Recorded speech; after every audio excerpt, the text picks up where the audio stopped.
Saudações a todos.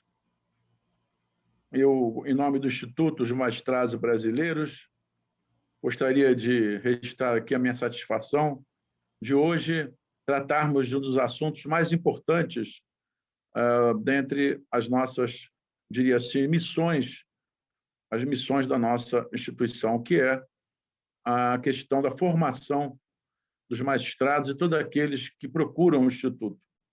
Nós hoje falaremos sobre a pós-graduação, em especial a pós-graduação, o mestrado em Portugal. E destacaremos o mestrado em Direito, que é talvez o ponto-chave da nossa, diria assim, preocupação.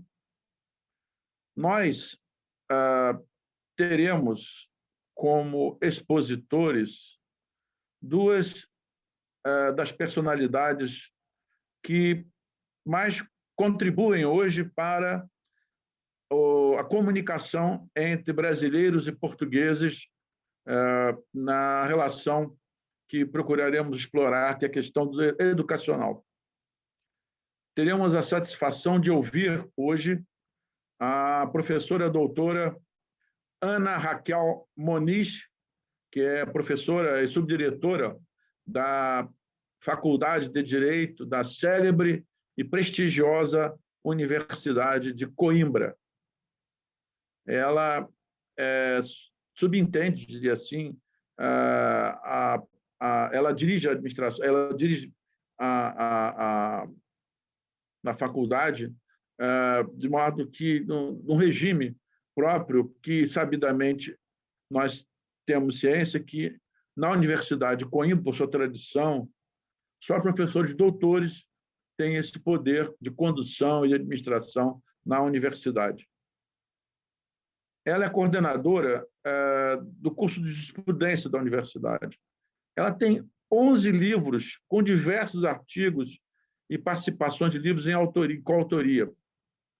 É também orientadora em diversas teses de doutoramento e também de mestrado naquela universidade.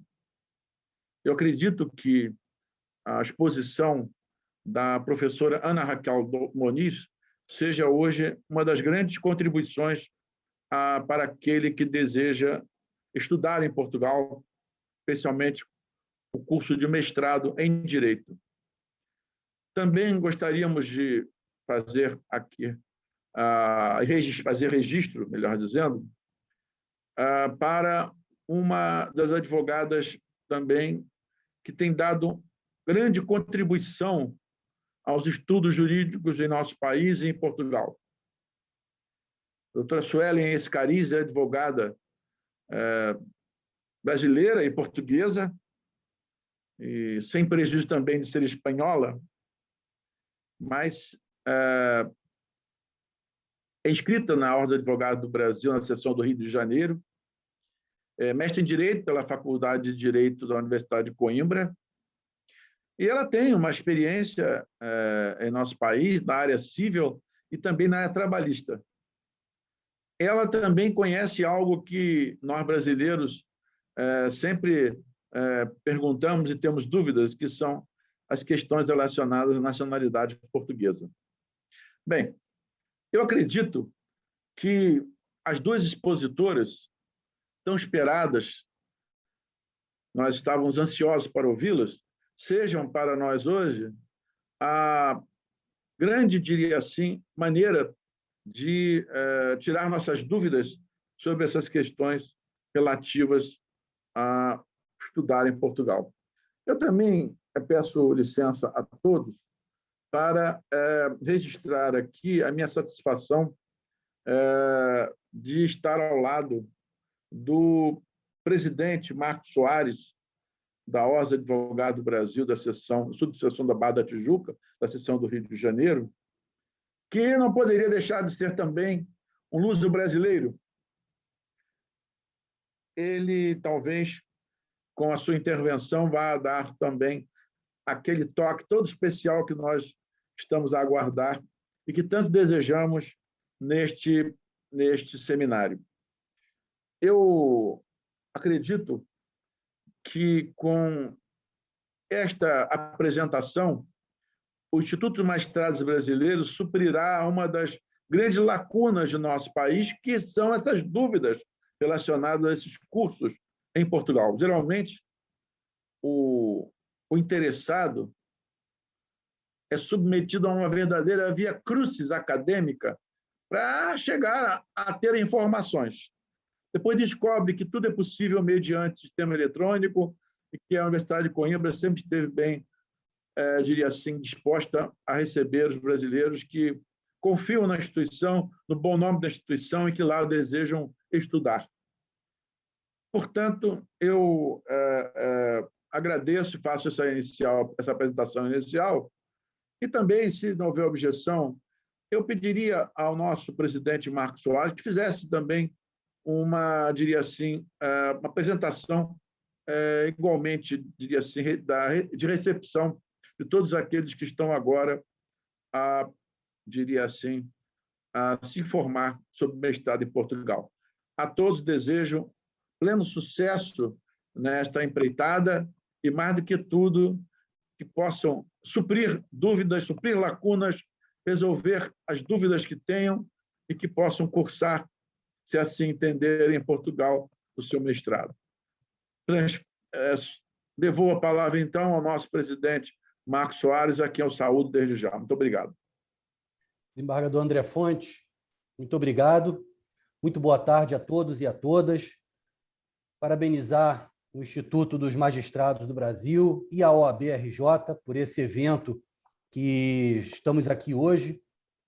Evento, como ressaltou o desembargador André Fontes, um evento para sanar uma grande dúvida que nós temos no meio acadêmico, de como chegar, como conseguir ter esse mestrado, fazer a inscrição, enfim, como denota o título do evento, orientações, convênios, visão jurídica, tudo o que precisa saber. E, para isso, nós, como adiantado, vamos ter hoje a palestra de duas brilhantes advogadas, a professora doutora Ana Raquel Muniz, da Universidade de Coimbra, a quem eu cumprimento, saúdo, uma honra conhecê-la. A doutora Suelen Scariz também. Doutora, prazer conhecê-la, uma honra também poder participar. Estou aqui na condição também de ouvinte, querendo tirar muitas dúvidas. Alguns amigos da subseção da Barra da Tijuca, desde ontem, já me ligaram, querendo que eu... E aí, como é que é? O que vai acontecer? Eu falei, não, vamos acompanhar o evento. Se inscreve e acompanhe o evento, para a gente poder tirar todas essas dúvidas lá ao vivo. Quero deixar a saudação o presidente do IMB, o desembargador Fábio Dutra, que está em sessão, não pode aqui estar conosco.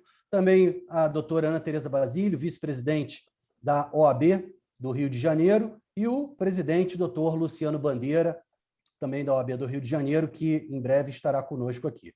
Bom, eu hoje não vim aqui para falar, como eu disse, eu vim aqui para ouvir, e já devolvo a palavra para o desembargador André Fontes, para que possamos, então, dar seguimento e iniciar, de fato, o nosso evento.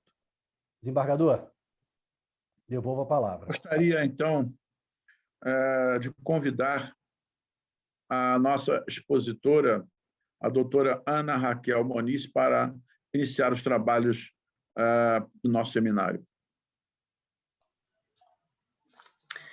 Muito obrigada, Sr. Desembargador André Fontes. É um gosto poder estar aqui nesta sessão do Instituto dos Magistrados do Brasil, em coordenação também com a OAB Rio de Janeiro, em especial Barra da Tijuca. Agradeço muito o convite para participar nesta sessão. Cumprimento o Sr. Desembargador André Fontes, o Sr. Presidente Dr. Marcos Soares, o Dr. Genilton de Castilho, também organizador desta sessão, e naturalmente a Dra. Suelen Scariz, que tive o gosto e o prazer de orientar enquanto foi estudante de mestrado aqui na Faculdade de Direito da Universidade de Coimbra. É um gosto partilhar esta sessão com magistrados brasileiros, com advogados brasileiros. A Universidade de Coimbra, aliás, orgulha-se de ser a maior universidade brasileira fora do Brasil. e temos na Faculdade de Direito muitos magistrados, promotores públicos, advogados que têm procurado os nossos cursos de mestrado e também de doutoramento, professores universitários também brasileiros, e que com esses cursos, e é com satisfação que eu posso dizer, têm conseguido melhorar os seus conhecimentos, melhorar a sua atividade profissional no Brasil, e portanto é com todo o gosto que aqui em Coimbra, na Faculdade de Direito, os recebemos a todos. Trago-lhes algumas indicações sobre o mestrado em Direito aqui da faculdade, depois naturalmente estou disponível para responder às vossas questões. Vou então tentar compartilhar a tela.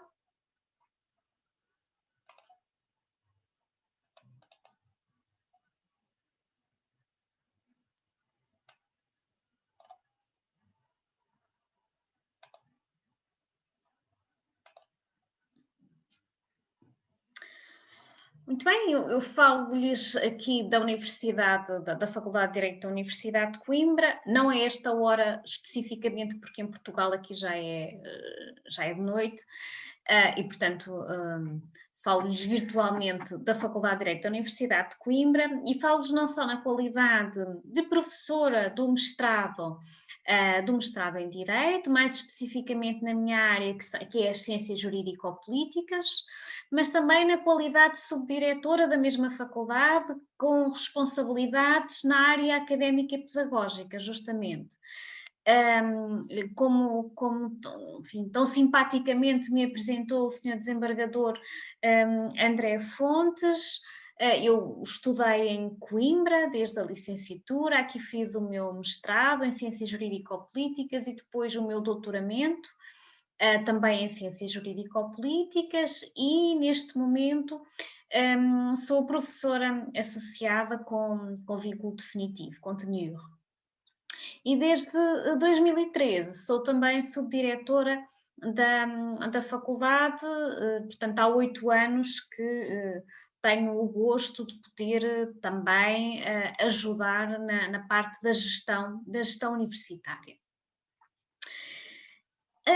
Como sabem, a Universidade de Coimbra é uma das mais antigas da Europa. A Universidade de Coimbra foi criada em 1290 pelo rei Dom Dinis.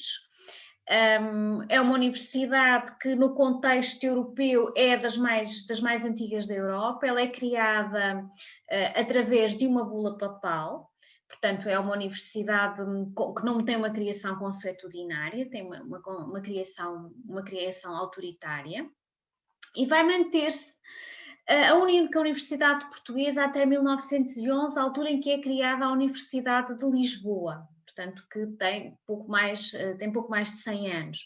A Universidade de Coimbra, o Estudo Geral, criado pelo rei Dom Dinis, andou alternativamente entre Lisboa e Coimbra para se fixar definitivamente aqui em 1537, no reinado de Dom João III. É por isso que, enfim, trago aqui algumas fotografias da universidade e mais especificamente da Faculdade de Direito. Aqui veem, por exemplo, a sala do nosso Conselho Científico. Esta é uma das partes, um dos palácios que a Faculdade de Direito habita, que é o Palácio dos Melos. Aqui há também uma sala, neste primeiro andar, uma sala dedicada especificamente aos mestrados, com todas as tecnologias incorporadas.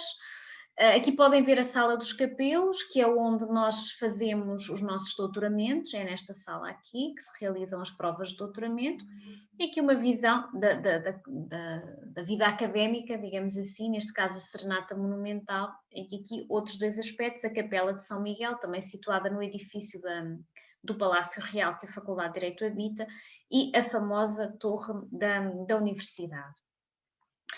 Aliás, a Faculdade de Direito, dentro dos vários edifícios da Universidade, ocupa quer o Paço Real, também conhecido por Paço das Escolas, quer o Colégio da Trindade, um edifício mais novo, daqui a pouco mostro algumas imagens, um edifício que foi remodelado há pouco tempo, mas que é um colégio trinitário, portanto, do início da Idade Moderna, mas totalmente remodelado e reequipado, onde lecionamos, aliás, aulas de doutoramento. Ocupa também este palácio que aqui está, que é o Palácio dos Melos, e o Colégio de Jesus, parte do Colégio de Jesus, onde, aliás, habitou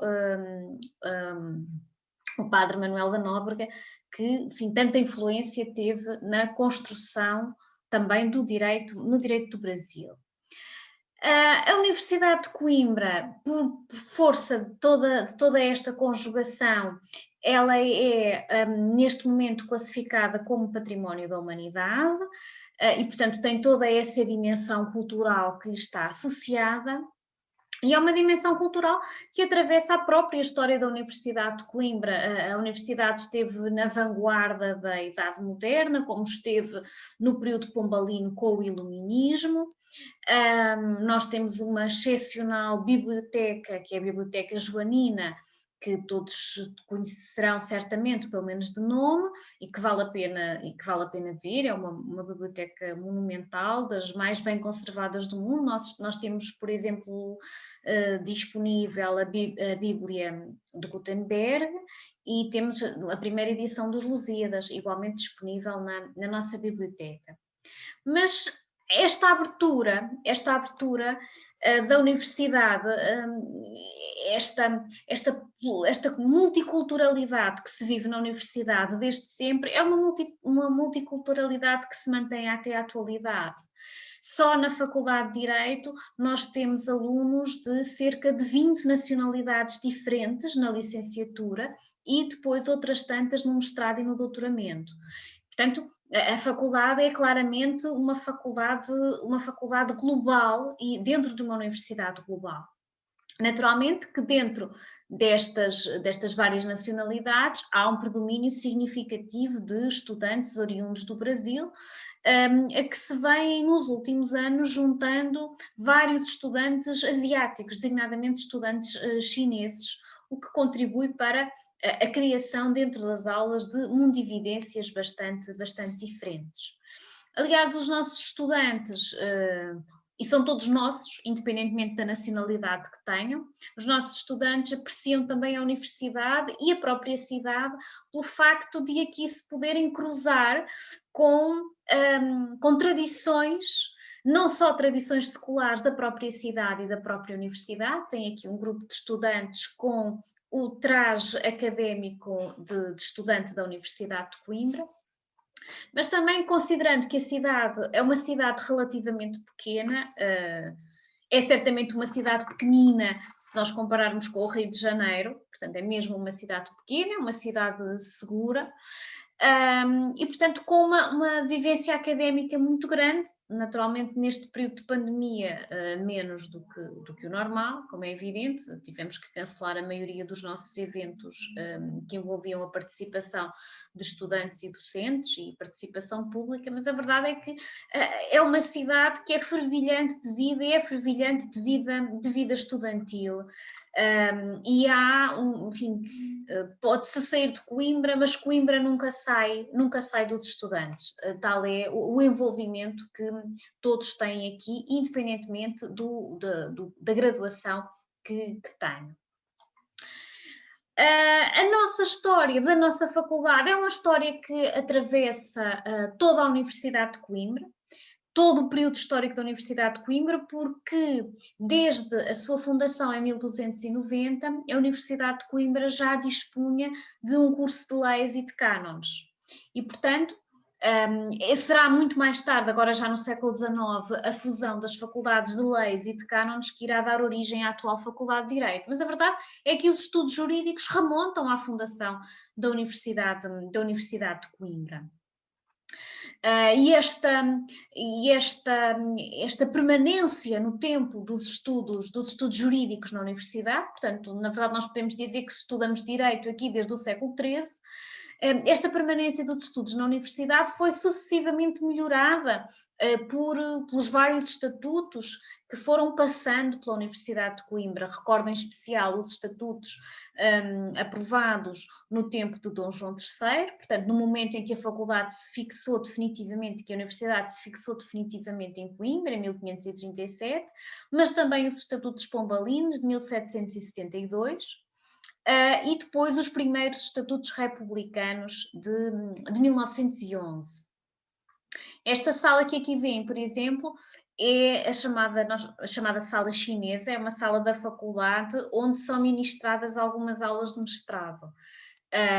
As aulas que, como se percebe, a partir da dimensão da sala, as aulas que têm relativamente menos estudantes, em regra, dado o caráter histórico dos livros que estão aqui guardados, são livros mais ou menos do século XV ao século XVIII, os livros que estão aqui guardados. Portanto, em regra, esta sala é ocupada pelas aulas de mestrado de História do Direito, como convém, de facto, ao espaço. Esta sala, como reparam, tem esta chinoiserie. Esta chinoiserie é do século XVIII, portanto é folha de ouro do século XVIII, tempo do rei Dom João V. Como lhes dizia, de facto, a Universidade de Coimbra e o estudo do direito na Universidade de Coimbra remonta a esta altura, ao século XIII, e foi obtendo sucessivas reformas ao longo dos anos. Atualmente, a reforma de estudos que se encontra em vigor em Portugal é a reforma que resultou de Bolonha, do processo de Bolonha, que visou uma unificação dos graus académicos na Europa e uma harmonização dos diversos graus académicos na Europa, o que vai permitir, aliás, que um grau obtido na Universidade de Coimbra seja reconhecido automaticamente em qualquer país da Europa. Esta reforma de Bolonha, aqui vem mais dos aspectos da Faculdade de Direito. Isto é um teto de uma sala, que é a sala de História, peço desculpa, que é a sala 9, uma sala dos gerais, uma sala de aulas normal. Podemos ter aqui aulas de mestrado, mas também temos aqui aulas de licenciatura, onde aparecem alguns reis nos 4 cantos da sala que influenciaram de forma decisiva a evolução da Universidade de Coimbra. Em concreto, quem está aqui é o rei Dom Dinis e a Rainha Santa, que figuram neste canto da sala, e esta é a Via Latina, é o nosso corredor, um dos corredores que une uma parte da faculdade à restante parte da faculdade. A nossa faculdade teve sempre uma intervenção significativa. Peço desculpa, que agora andei depressa demais. A nossa faculdade teve sempre uma intervenção significativa na evolução da vida jurídica e política do país. Basta dizer que alguns dos maiores códigos hoje vigentes entre nós tiveram a participação de professores de Direito de Coimbra. É o caso do Código Civil, é o caso do Código Penal. Também a própria Constituição de 76 teve na sua gênese alguns professores de Coimbra que participaram na Assembleia Constituinte, e vários dos nossos professores continuam hoje ligados quer a funções de natureza política. Nós temos vários ministros nos nossos quadros, mas também a funções de consultoria jurídica especialmente relevantes e com projeção na atividade legislativa do país. É, portanto, este tipo de conhecimentos, este tipo de matérias que nós tentamos, em cada um dos programas que escolhemos para as nossas unidades curriculares, para as nossas disciplinas, passar aos estudantes, naturalmente programas mais avançados, porque se trata de um mestrado e, portanto, pressupõe-se um conjunto de conhecimentos mais avançados.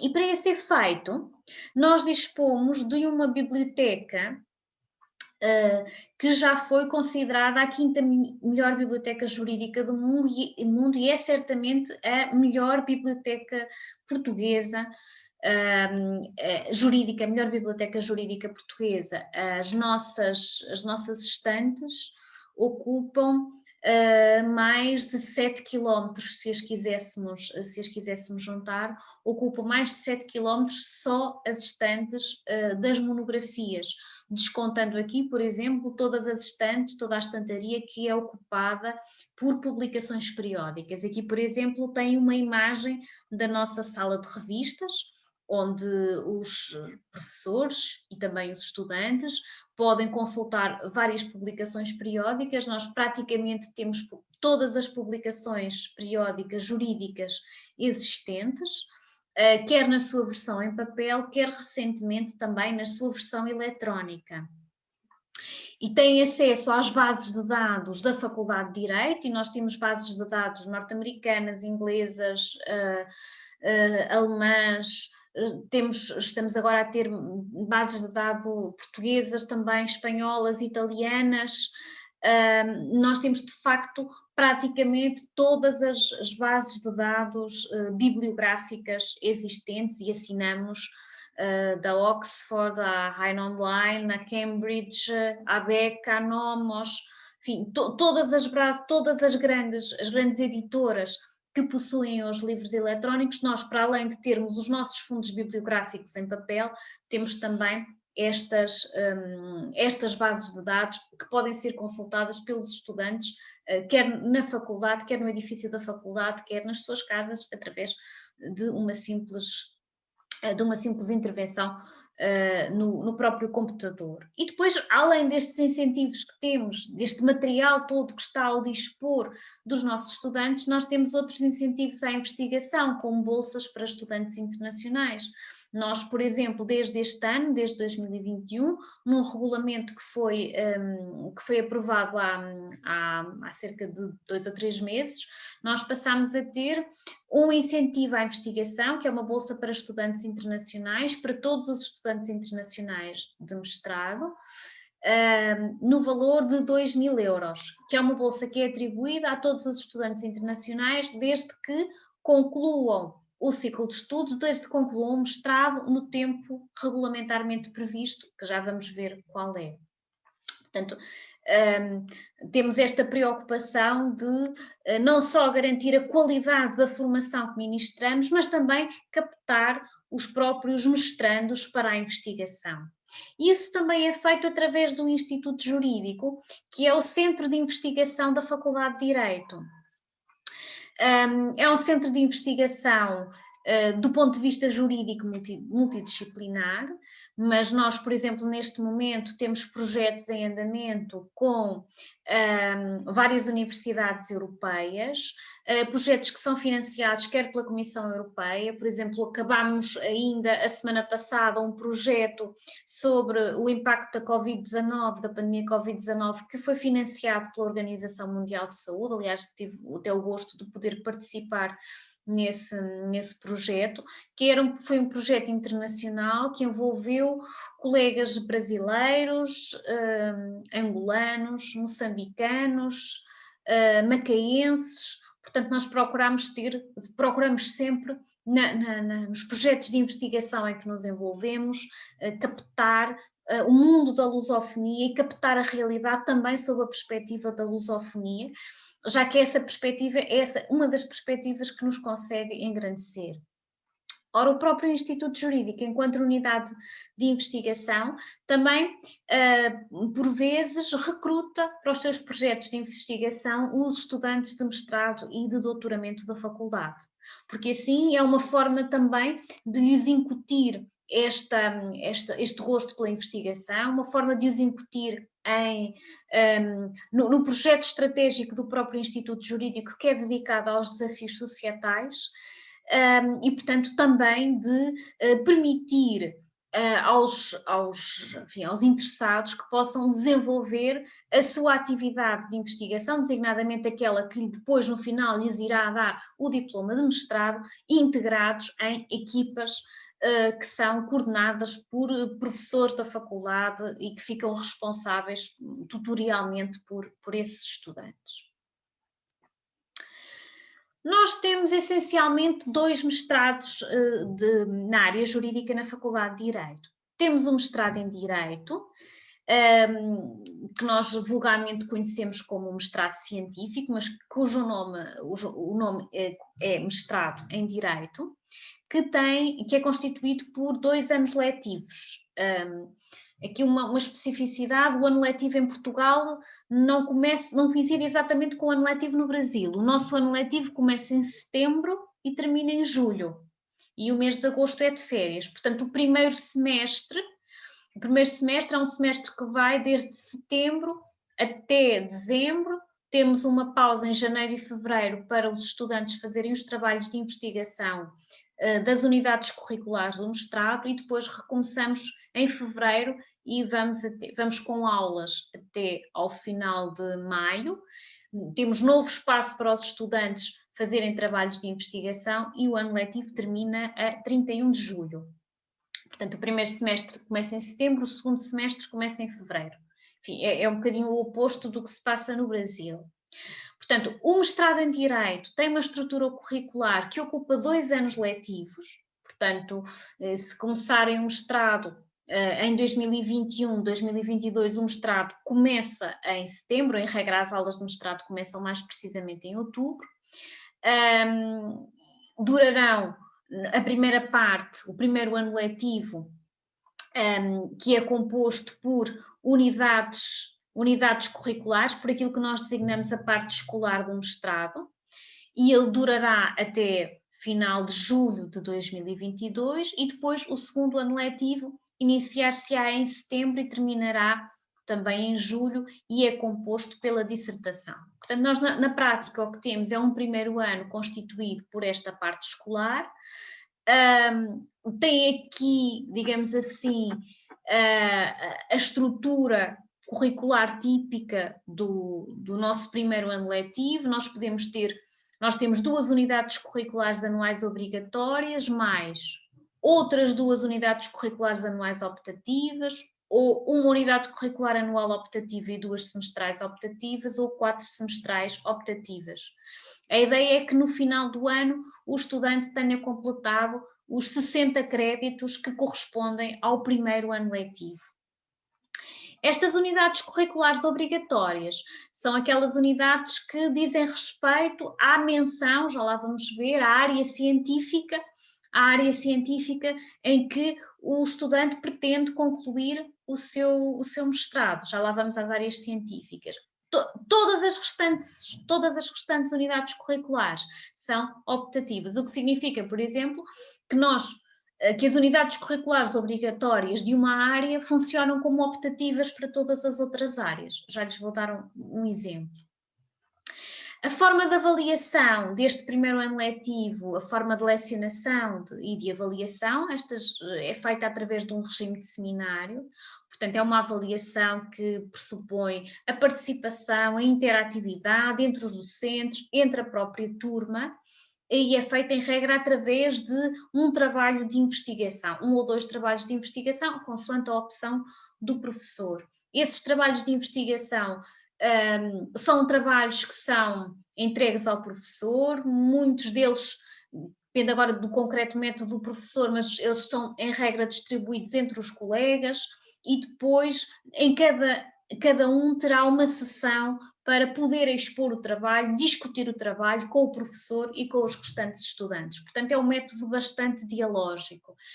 E reparem que nem sequer os temas dos trabalhos, em regras, têm que estar associados ao tema do seminário, mas não há, em regra, uma imposição específica de um tema.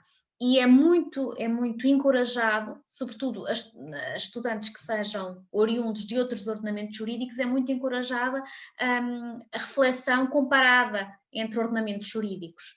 Portanto, a comparação dos institutos, por exemplo, no direito português e no direito brasileiro, porque isso permite enriquecer quer os colegas portugueses, quer os colegas brasileiros, e permite uma verdadeira perspectiva dialógica, diálogos, aliás, muitíssimo interessantes, como eu tenho verificado, desde que fui aluna de mestrado até que fui professora de mestrado, em que todos nós, de facto, em conjunto, conseguimos aprender e conseguimos, através de uma perspectiva através de uma perspectiva que não é monocórdica, que não pretende ser exclusivamente um professor a falar, conseguimos aprender e conseguimos todos melhorar. O segundo ano letivo é ocupado então com uma dissertação. Esta dissertação é sempre elaborada sob a orientação de um professor da faculdade, de um professor doutorado da faculdade, portanto é sempre orientada por um doutor em Direito, que é nomeado pelo Conselho Científico da faculdade, sem prejuízo de se admitir que o próprio mestrando possa pedir a indicação de um professor específico, mas mesmo quando não o pede, um professor específico, o Conselho Científico atribui-lhe um orientador que seja adequado ao tema da dissertação que pretende explorar. Também não há uma fiscalização propriamente dos temas das dissertações, a única coisa que se pretende é que os temas correspondam à área científica em que o mestrando está inscrito. Nós temos várias áreas científicas, como veem ali, nós temos áreas científicas e menções. Portanto, as áreas científicas são estas: ciências jurídico-civilísticas, ciências jurídico-políticas, ciências jurídico-empresariais, ciências jurídico-criminais, ciências jurídico-históricas, económicas e filosóficas. Estas três áreas científicas desdobram-se ainda em várias menções, procurando que também corresponder às especificidades dos mestrandos que nos procuram. Nós temos com menção em Direito Civil, menção em Direito Processual Civil, no caso das ciências jurídico-civilísticas. No caso das ciências jurídico-políticas, as menções em Direito Administrativo, Direito Constitucional, Direito Internacional Público e Europeu e Direito do Ordenamento, do Urbanismo e do Ambiente. E, por fim, nas ciências jurídico-empresariais, as menções em Direito Empresarial e Direito Laboral. Imagine-se, por exemplo, que alguém quer fazer um mestrado em ciências jurídico-políticas, menção em Direito Administrativo. Vai ter como disciplinas obrigatórias Direito Administrativo 1 e Direito Administrativo 2. E depois pode, por exemplo, ir escolher como disciplina optativa a disciplina de História do Direito, que é uma disciplina obrigatória das ciências jurídico-históricas, mas que pode perfeitamente ser incluída. Pode ser incluída no cardápio, se quiserem, escolhido pelo mestrando. Isto é interessante porque o que nós pretendemos fomentar é justamente este não afunilamento exclusivo em torno de uma área científica, mas permitir alargar o espectro de análise dos alunos a várias áreas científicas. E, portanto, não é de todo incomum nós encontrarmos, por exemplo, alguém que está a fazer um mestrado em Direito Administrativo e que tem como uma cadeira optativa uma cadeira de Direito Constitucional, por exemplo, e uma cadeira das Ciências Jurídico-Económicas, ou uma cadeira da menção de Direito Internacional Público Europeu, ou uma cadeira da área das Ciências Jurídico-Civilísticas. Aliás, estou a lembrar-me, por exemplo, em alunos que estudam regulação pública, ou questões relacionadas, por exemplo, com o combate à corrupção. Muitos juízes, por exemplo, que estudam essa matéria e promotores públicos, alguns fazem menção em Direito Constitucional e depois vão fazer as optativas na área das ciências jurídico-criminais. E, portanto, o seu cardápio é constituído por Direito Constitucional 1 e 2 e depois por Direito Penal e Direito Processual Penal. E, portanto, há aqui uma possibilidade de composição da própria estrutura curricular, desde que respeitadas aquelas duas unidades curriculares obrigatórias. Este é o nosso mestrado em Direito, que tem, como lhes digo, duração em 2 anos. Nós temos ainda um outro mestrado, que é o mestrado em Ciências Jurídico-Forenses, que tem uma estrutura curricular um pouquinho diferente, porque tem apenas a duração de 1 ano e 1 semestre letivos. É um mestrado que é voltado para, não é um mestrado tanto virado para a investigação, mas é um mestrado voltado para a investigação, para o exercício de profissões forenses, em que é, num primeiro ano, também constituído por uma parte curricular, onde os estudantes escolhem várias unidades curriculares que temos disponíveis. Há, aliás, um amplo leque de unidades curriculares neste mestrado em Ciências Jurídico-Forenses, que permite ao mestrando afeiçoar mais o seu percurso a uma área, por exemplo, ao direito civil ou ao direito penal. Portanto, não há propriamente uma estrutura, não há, as duas unidades curriculares semestrais obrigatórias são unidades de caráter transversal, uma é metodologia da investigação, outra é o projeto de dissertação, portanto, são áreas transversais. O que difere também é que a dissertação tem apenas a duração de um semestre letivo, portanto, enquanto o outro mestrado é um mestrado com 120 créditos, este mestrado tem apenas 90 créditos. Qualquer que seja a opção que façam em termos de mestrado, todo o processo de candidaturas é efetuado por via eletrónica. Nós temos todas as informações disponíveis na nossa página da faculdade, da Universidade de Coimbra. Também tenho o meu e-mail para algumas questões que pretendam esclarecer e que não vejam esclarecidas nesta sessão. Todo o processo de candidatura é feito online, na plataforma da Universidade de Coimbra. A nossa página contém, na parte dos mestrados, todos os links necessários a essas informações. Agradeço a vossa atenção e agora estou disponível para responder às várias perguntas que eventualmente tenham sobre esta questão. Mais uma vez, obrigada pelo convite. Gostaria de agradecer à professora doutora Ana Raquel Moniz por a sua exposição, que teve um conteúdo didático realmente impressionante. E agradeço também o fato de ter provido todos nós com informações históricas importantes sobre a tão querida, prestigiosa e célebre Universidade de Coimbra, a universidade a rigor de toda a língua portuguesa. Eu registro minha satisfação de tê-la ouvido, anotei algumas coisas aqui e também teria várias indagações a fazer, mas, neste momento, a nossa orientação é a de que nós ouviremos, neste momento, a doutora Suelen Excariz, advogada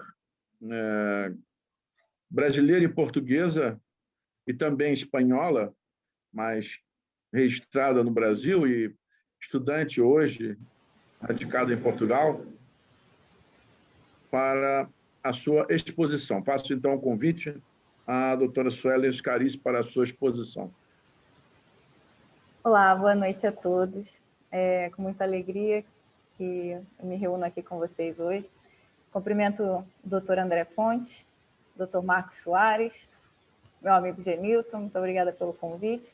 E mais uma vez agradeço a doutora Ana Raquel Moniz por participar e aproveito para publicamente agradecer por toda a orientação, por todo o caminho que ela teve comigo durante a minha dissertação de mestrado, que foi essencial tanto para manter o meu ponto de vista do que eu defendia, quanto para a melhor forma de executar essa defesa.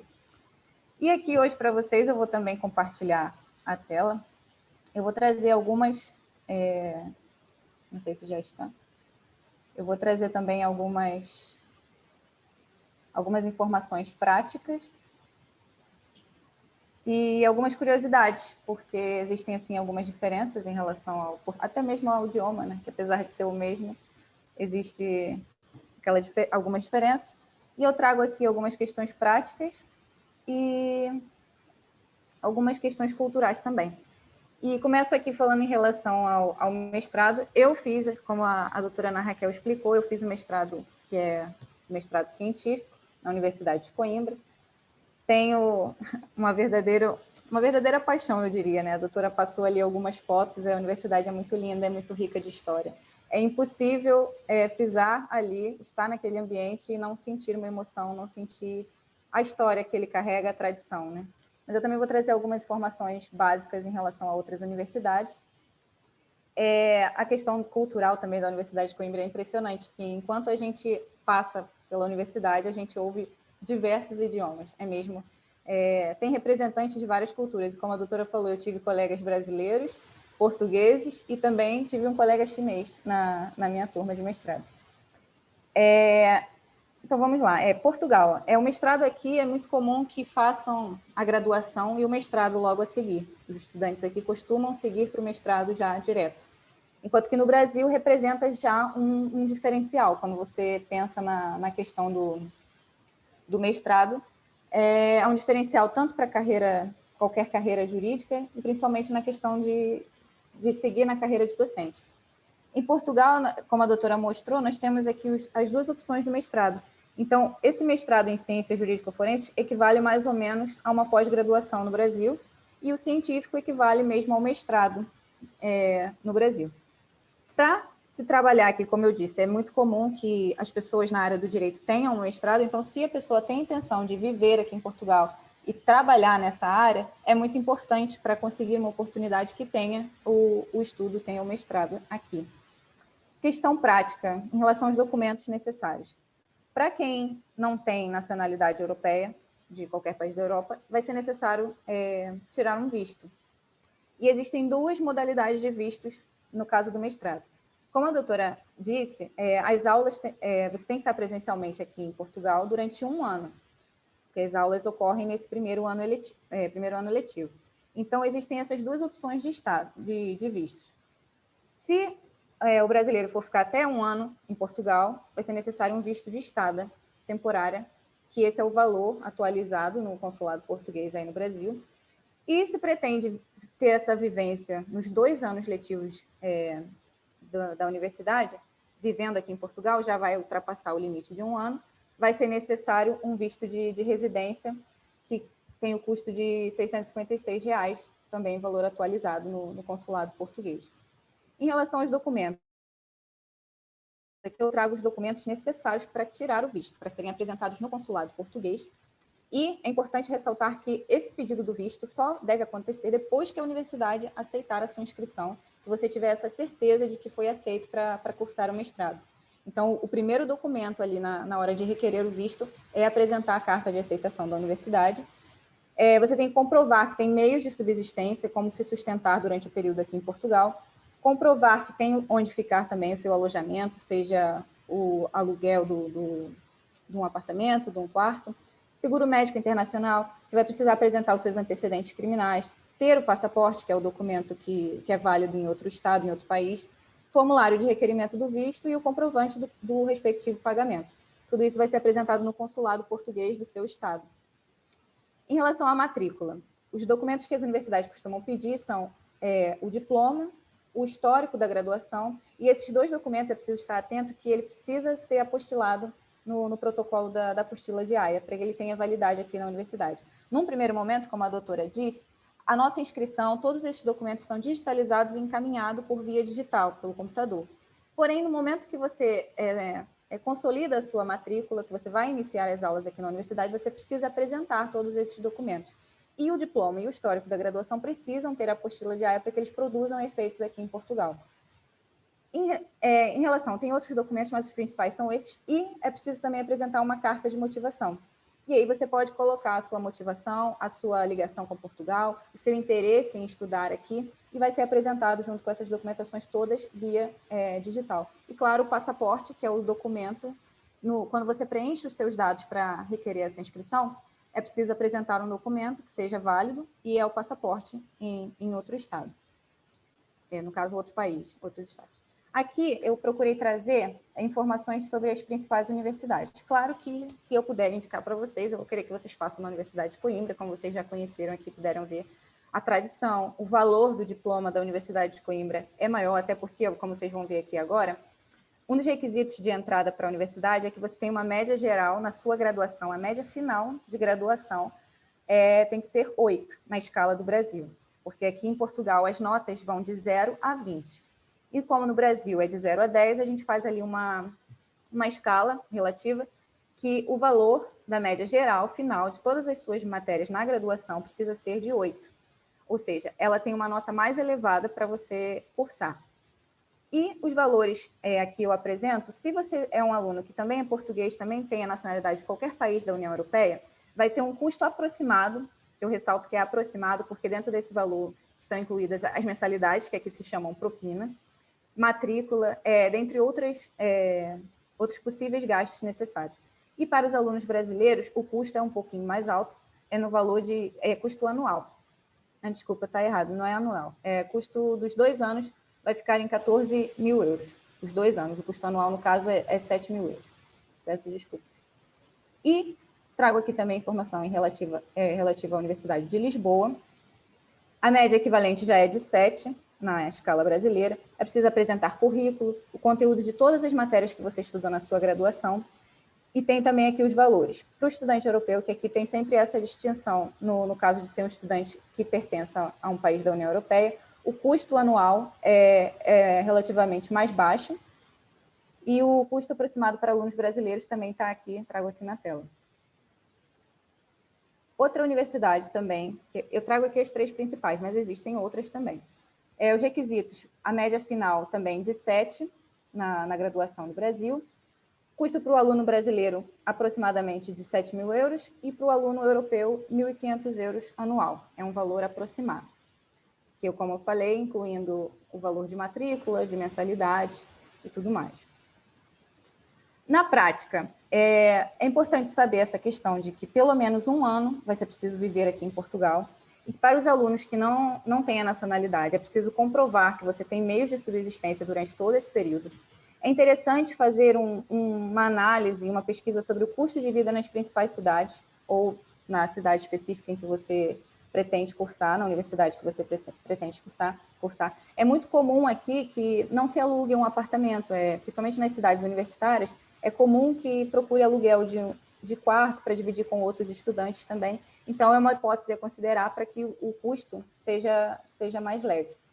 No caso das cidades, entre as 3 principais, tem o melhor custo em relação aos gastos, tem o menor custo, é Coimbra, depois Porto, e aqui tem o custo de vida mais caro, é Lisboa.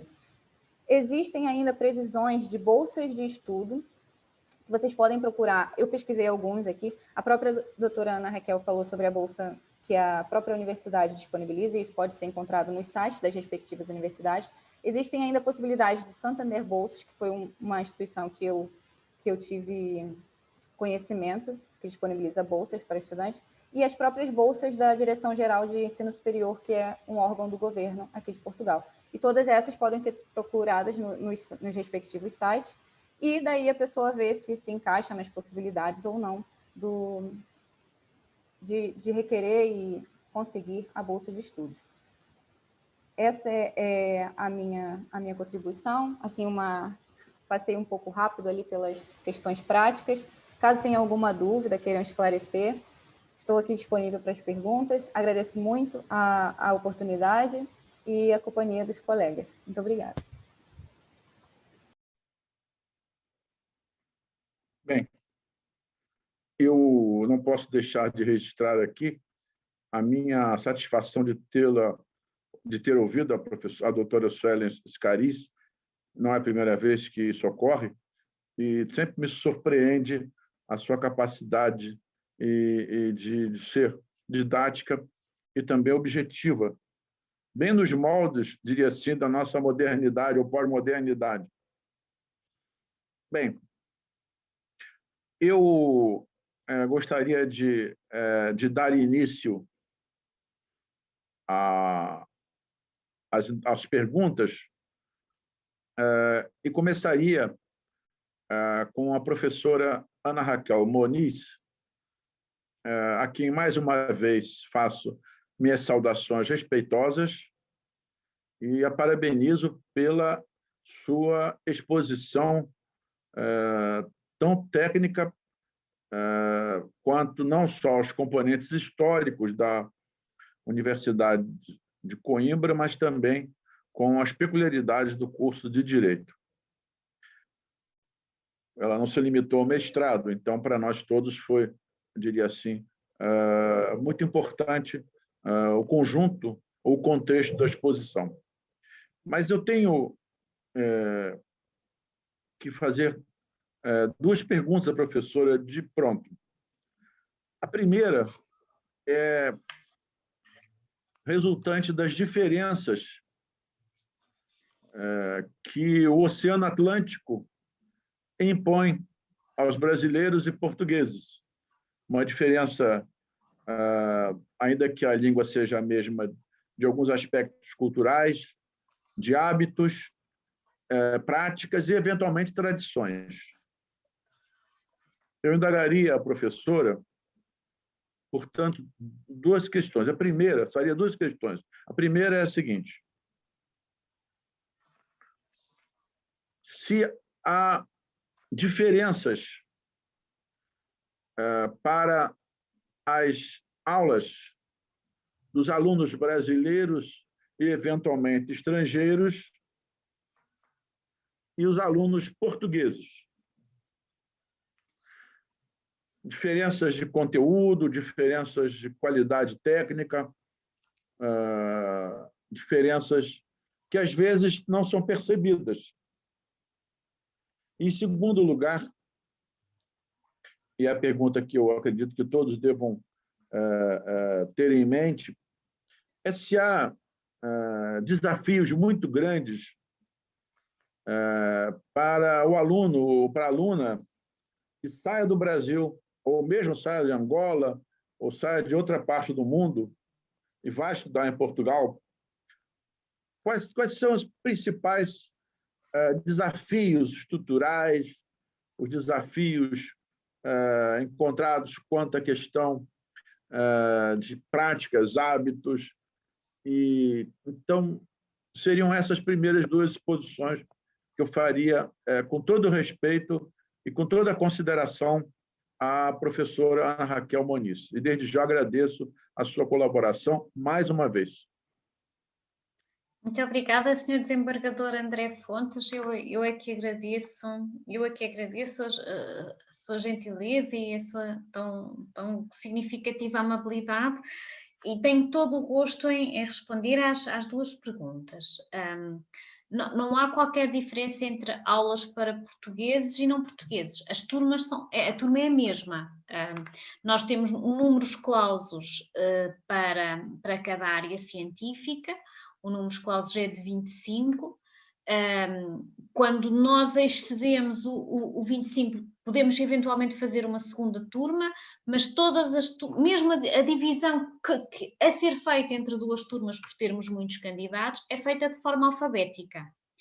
Portanto, a mesma turma terá sempre estudantes portugueses, europeus, brasileiros, chineses, terá os estudantes todos. Mas, em regra, de facto, nas turmas do mestrado científico, nós só fazemos uma turma.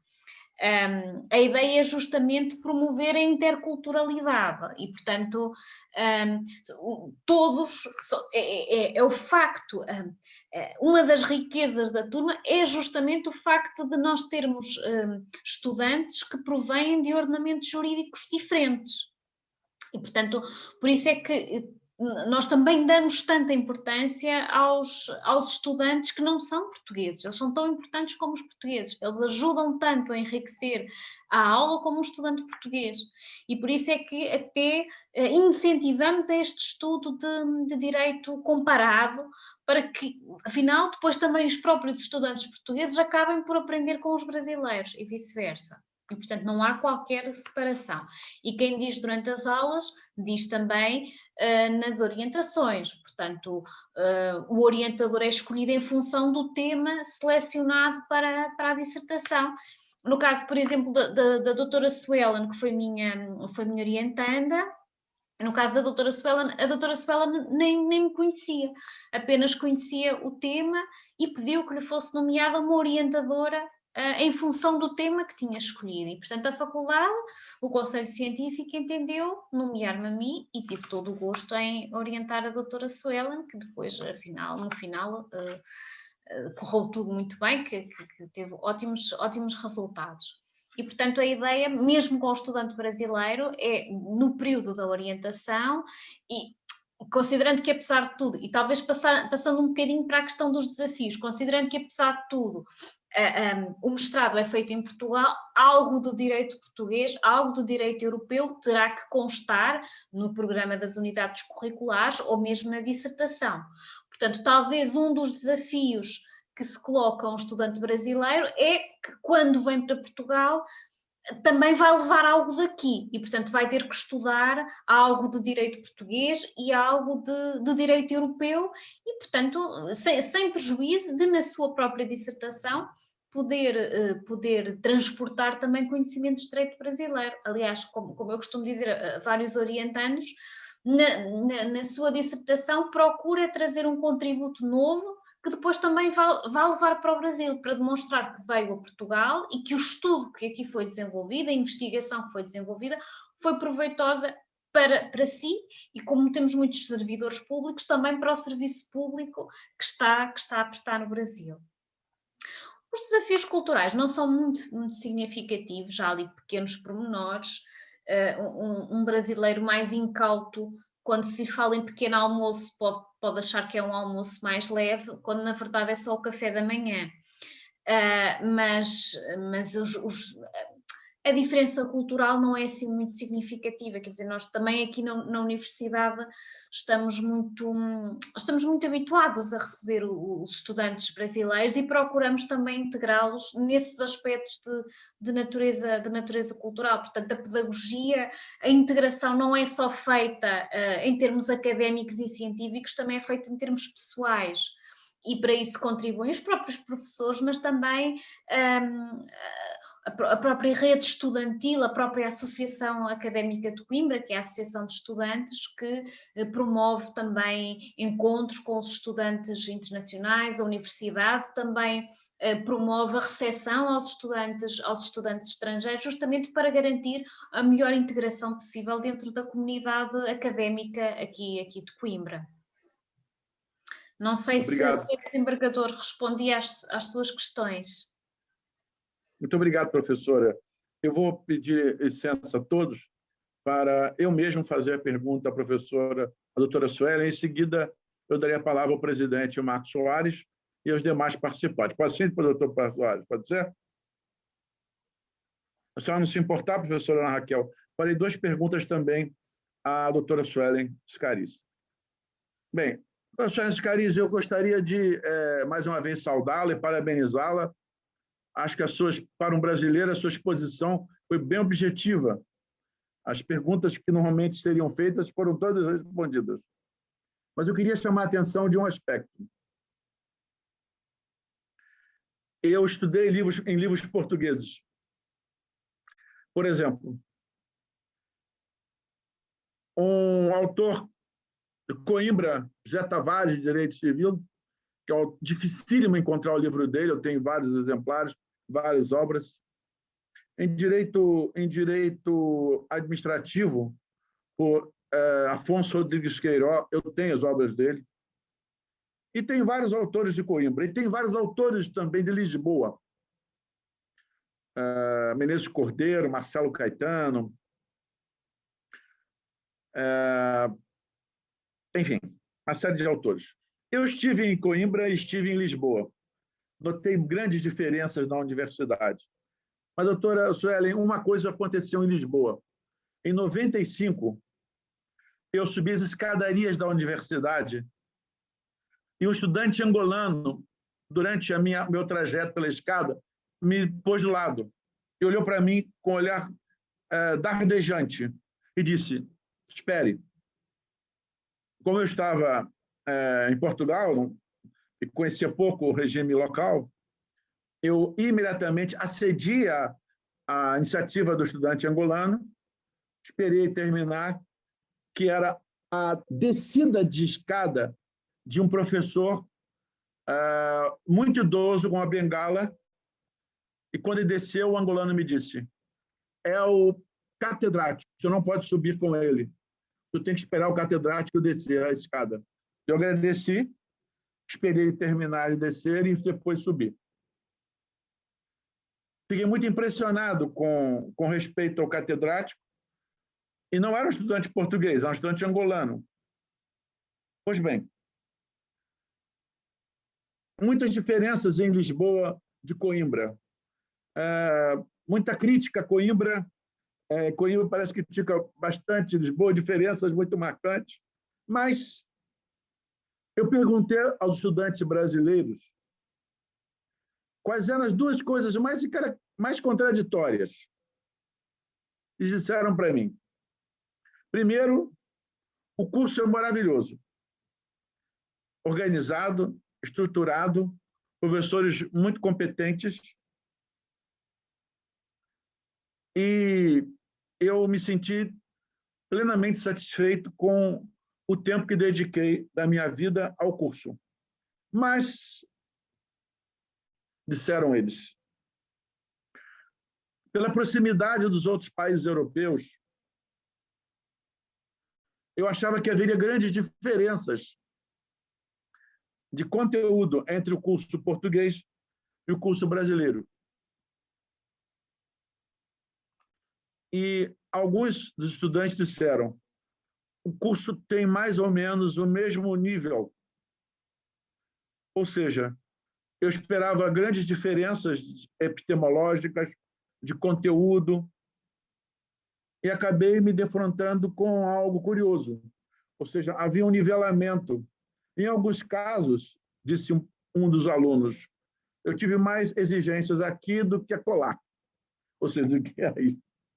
Pois bem, minha caríssima doutora Suelen Scariz, a quem mais amei saúdo e parabenizo a sua exposição.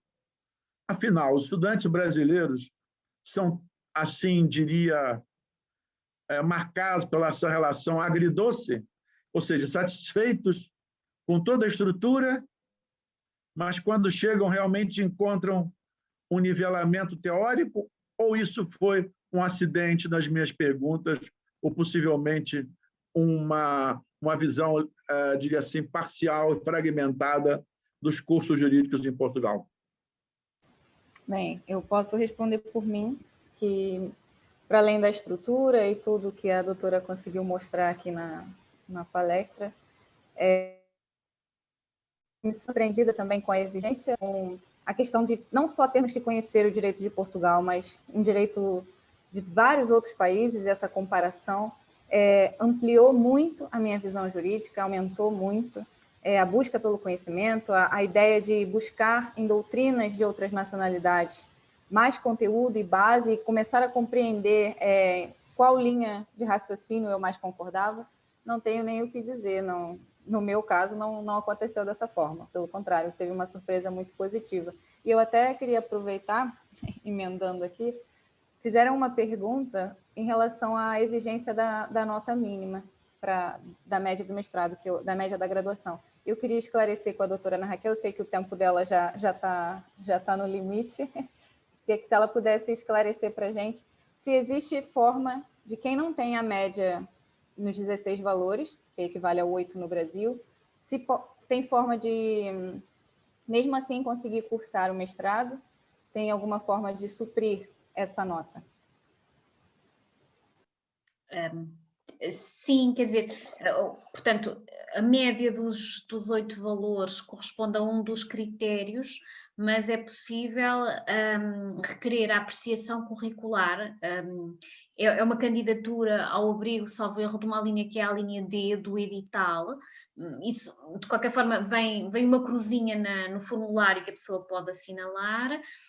E pode ser feita uma apreciação curricular. Já têm sido admitidos, por exemplo, candidatos que não têm 8,0, mas, por exemplo, têm 7, 7,5, mas, por exemplo, têm um currículo muito significativo. Vamos imaginar que são promotores há muitos anos, que são juízes, que têm alguma obra até já publicada e, portanto, podem ser admitidos ao abrigo dessa apreciação curricular. Portanto, aí é feita uma apreciação de todo o currículo, a vertente não só académica, portanto, não apenas o grau, mas também o seu currículo profissional e o seu currículo científico.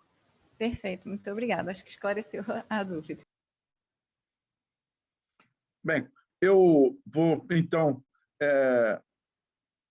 pedir a intervenção do presidente Marcos Soares, que, diria assim, se encarregue de encaminhar, eventualmente, perguntas próprias ou de advogados interessados em se informarem melhor sobre os cursos da nossa prestigiosíssima Faculdade de Direito da Universidade de Coimbra. Então, eu devolvo a palavra ao presidente Marcos Soares. Muito obrigado, desembargador André Fontes. Parabenizar e agradecer muito a professora doutora Raquel Muniz, também a doutora Sueli Scariz. Ambas trouxeram informações preciosíssimas para nós. Eu estou ciente do avançar da hora, estou ciente que a doutora professora Raquel Muniz tem um horário que ela precisa se retirar. Eu tenho diversas perguntas para fazer, mas eu vou apenas fazer uma, devido a esse avançar da hora e para não ser indelicado de prendê-la aqui, mas vou fazer apenas uma. Uma questão recorrente que foi perguntado aqui muito, foi com relação aos custos que a doutora Suelen nos trouxe, até a comparação com outras universidades, não só a Universidade de Coimbra, mas durante a explanação, a doutora Raquel falou que existe a possibilidade de um programa de bolsa que, se eu não me engano, era no valor de 2.000 euros, e aí a dúvida que se colocou era o valor, esses 2.000 euros, seria por ano ou seria no curso todo, tá? pelo todo o tempo do curso, e se seria o mesmo valor, considerando as diferenças de preços, os 2.000 euros, tanto para estudantes europeus ou com cidadãos europeus, brasileiros com dupla nacionalidade, e para o brasileiro que não tem a dupla nacionalidade. Os valores seriam os mesmos? Muito obrigada, Sr. Presidente Marcos Soares, pelas suas palavras também tão gentis. Eu só peço desculpa, enfim, só para os auditores brasileiros, que aqui é de noite, por isso é que daí a minha preocupação. Portanto, os custos que a doutora Suelen apresentou aqui da Universidade de Coimbra para estudantes brasileiros, portanto, para estudantes não europeus, melhor dizendo, não é específico para brasileiros, para estudantes não europeus, portanto, o valor da propina aqui não é o mesmo que aí no Brasil, a propina aqui é a taxa de pagamento, a taxa que se paga pela frequência de um estabelecimento de ensino. Portanto, aqui chama-se propina. A universidade só exige essas propinas, evidentemente. São no valor, por ano são 7.000 euros. 7.000 euros. A bolsa de investigação que me estava a referir é uma bolsa de investigação só para estudantes internacionais. Esta bolsa dos 2.000 euros, para todos os estudantes internacionais. Esta bolsa é independente de outras. Por exemplo, a doutora Suelen falou há pouco de bolsas de mérito oferecidas pela universidade. Essas são outras bolsas. Essas pressupõem a obtenção de determinadas notas e determinados pressupostos. Esta bolsa, a única coisa que pressupõe, estes 2.000 euros sim são anuais, a única coisa que pressupõe é que, no final, o estudante conclua o mestrado no tempo regulamentar. Portanto, no caso do mestrado científico, que conclua a sua parte escolar no primeiro ano e a sua dissertação no segundo ano. É a única coisa que pressupõe. Portanto, isto significa que, na prática, os 7.000 euros acabam, desde que a pessoa cumpra o plano de estudos todo direitinho, os 7.000 euros anuais acabam por se transformar apenas em 5.000.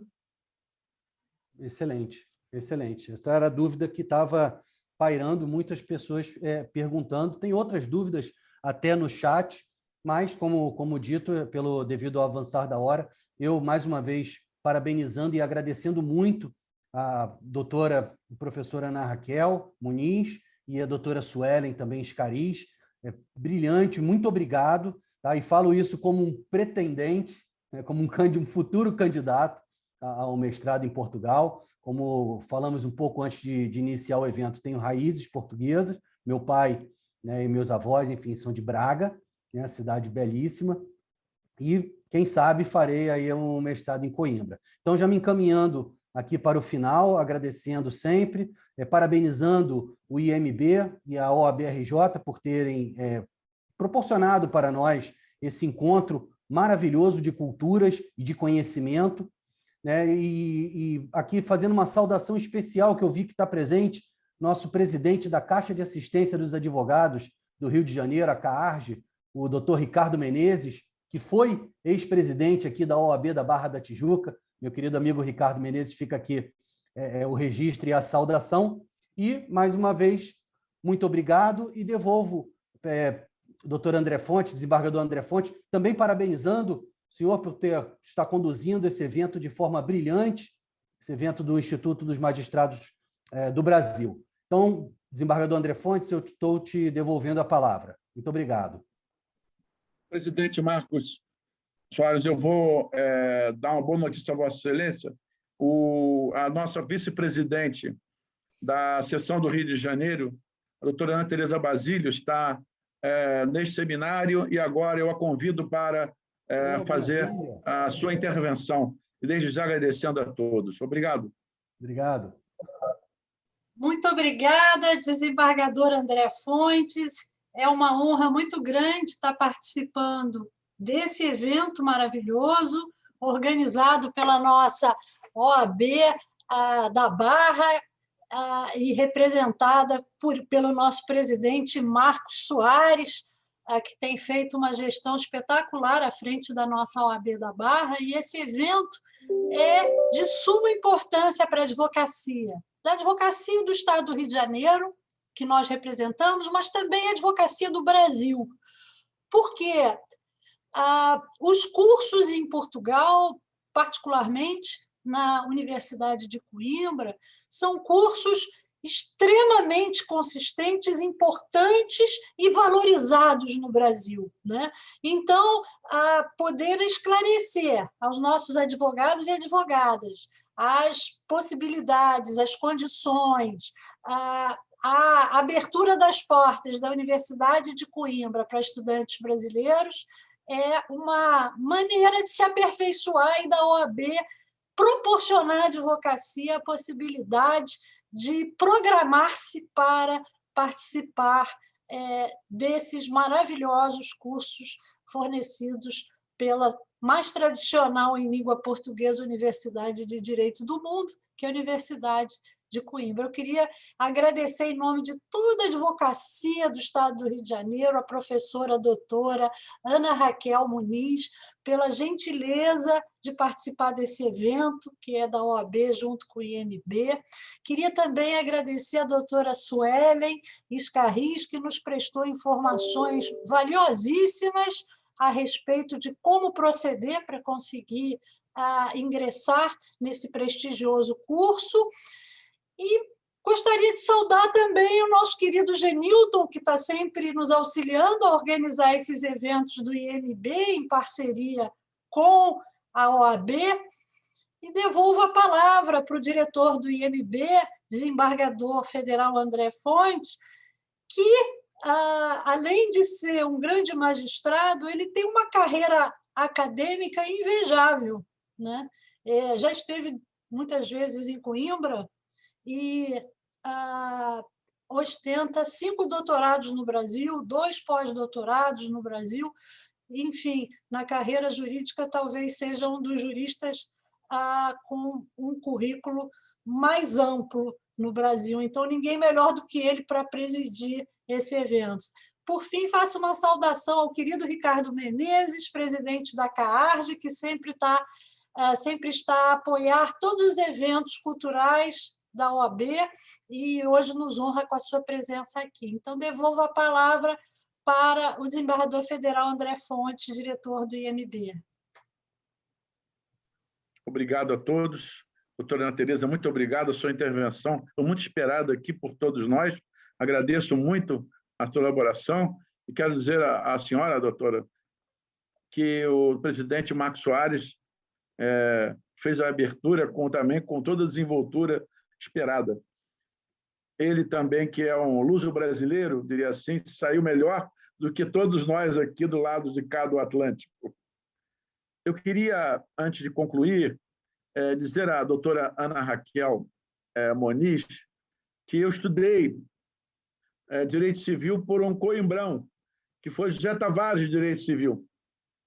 estudei os 2 volumes do livro dele de civil, estudei o livro de comercial, que é um livro raríssimo, e estudei o livro de sucessões dele. Eu estudei também administrativo por Afonso Rodrigues Queiroz, que também é muito difícil de encontrar. Eu tenho vários volumes escritos por ele. Dos 2 autores de Coimbra que eu mais destacaria seriam esses 2. Eu tenho outros portugueses, mas não são da Universidade de Coimbra, então eu não chamaria atenção.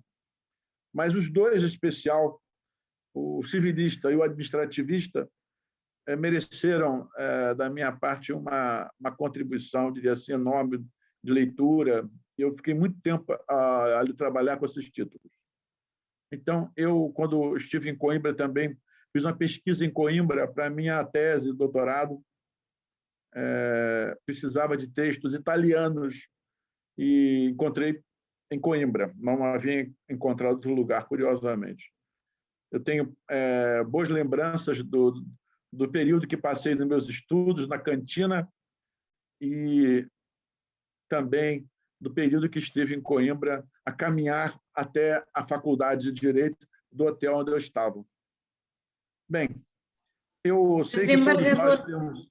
Senhor desembargador, volte depressa, estamos aqui para o receber. Esperamos que sim. Eu gostaria muito de revisitar Coimbra e também a aldeia do meu avô. Eu gostaria de novamente transitar pelos mesmos lugares que o meu avô paterno, diria assim, fez. A Ilha da Madeira eu não conheço, então eu não tenho como fazer esse trajeto. Boa tarde a todos, agradecemos em nome da OAB e do IMB. E agora vamos fazer um sorteio, nós prometemos, e o Sinfa doou um livro do nosso mestre Marcos Dessoni, que é o Desvio Produtivo do Consumidor, fazendo muito sucesso acho que é o livro mais vendido hoje, jurídico mais vendido, um dos mais vendidos. E muito bom para a gente. E nós vamos pedir à nossa doutora professora Ana Raquel Muniz para falar um número de 1 a 55.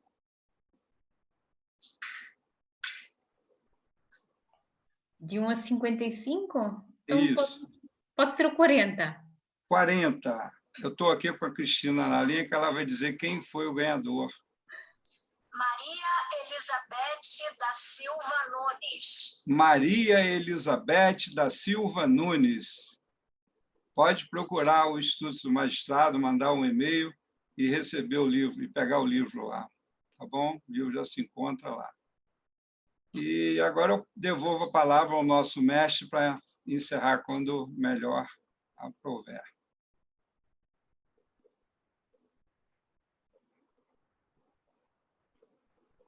Bem, eu sempre digo que a parte mais difícil é concluir o seminário. Temos nós todos ainda ansiosos por mais informações, mas será a oportunidade que teremos em outra ocasião, certamente. Então, eu parabenizo a doutora Elizabeth Nunes da Silva, que eu, aliás, conheço, a advogada, é uma advogada conhecida na área previdenciária, é uma advogada conhecida na área de direitos autorais aqui no Brasil, e ela foi a grande vencedora. E também é consumirista, ou seja, conhece profundamente o direito do consumidor. Coincidentemente, a escolha da doutora Ana Raquel Muniz foi perfeita mais uma vez. Senhoras e senhores, se não houver nenhum outro dado a ser considerado, eu gostaria de, então, declarar encerrado o nosso seminário, agradecendo a todos a participação e fazendo votos de que todos os que aqui hoje estão a assistir o nosso seminário estejam, ano que vem, em Coimbra, no seu mestrado, e, mais do que tudo, a dar o seu depoimento nas redes sociais, dizendo o quanto estão satisfeitos com a nossa querida Universidade de Coimbra. Muito obrigado a todos, uma boa tarde.